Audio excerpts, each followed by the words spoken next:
History professor Kangana Ranaut जी ने हम सबकी ज्ञान वृद्धि। जी हाँ, अब पद्मश्री पाने के बाद कंगना जी भारत रत्न पाने की दौड़ में लग चुकी। सवाल उठता है कि आखिरकार 1947 में जो हमें मिला वो क्या था। रानी लक्ष्मीबाई ने झांसी और देश की सुरक्षा के लिए खुद का बलिदान। अगर ये आजादी हमें भीख में ही मिलनी थी तो आखिरकार क्या आवश्यकता पड़ी दांडी मार्च की। ये पहली बार नहीं बल्कि दूसरी बार हुआ है जब ये कहा गया है कि आजादी। नमस्कार, मैं मोनाली पांडे और आप देख रहे हैं द प्रमाण। आज फिर से हिस्ट्री प्रोफेसर कंगना रनौत जी ने हम सबकी ज्ञान वृद्धि करते हुए बताया कि कैसे भारत को आजादी भीख में मिली। साथ ही साथ उन्होंने बताया कि कैसे भारत को आजादी 2014 में मिली। जी हाँ, अब पद्मश्री पाने के बाद कंगना जी भारत रत्न पाने की दौड़ में लग चुकी हैं। दरअसल में टाइम्स नाउ के एक इंटरव्यू के दौरान कंगना जी ने बताया कि आजादी हमें 2014 में मिली। तो ऐसे में एक सवाल उठता है कि आखिरकार 1947 में जो हमें मिला वो क्या था। साथ ही साथ उन्होंने कहा कि आजादी हमें भीख के तौर पर मिली है। तो यहाँ पर एक और सवाल कूदकर हमारे सामने आता है कि आखिरकार ये भीख हमें 1947 से 200 वर्ष पहले ही क्यों नहीं मिल गई थी। अगर ये आजादी हमें भीख में ही मिलनी थी तो आखिरकार क्यों चंद्रशेखर आजाद खुद को गोली मारकर देश के नाम कुर्बान हो गए।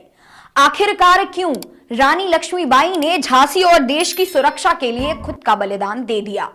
आखिरकार क्यों भगत सिंह हंसते हंसते फांसी पर चढ़ गए अगर ये आजादी हमें भीख में ही मिलनी थी।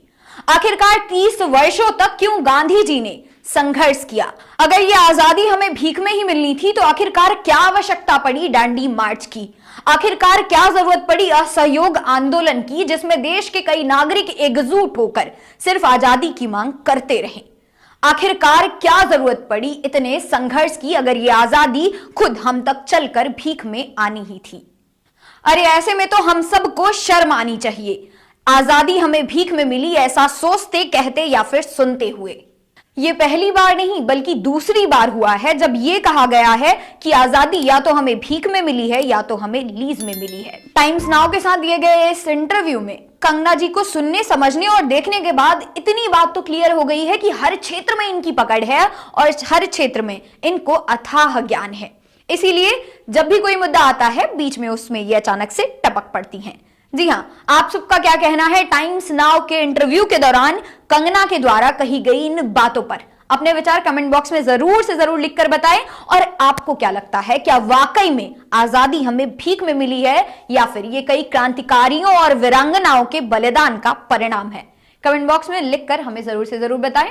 फिर से मिलूंगी एक नई वीडियो में कुछ नई बातों के साथ। तब तक के लिए नमस्कार।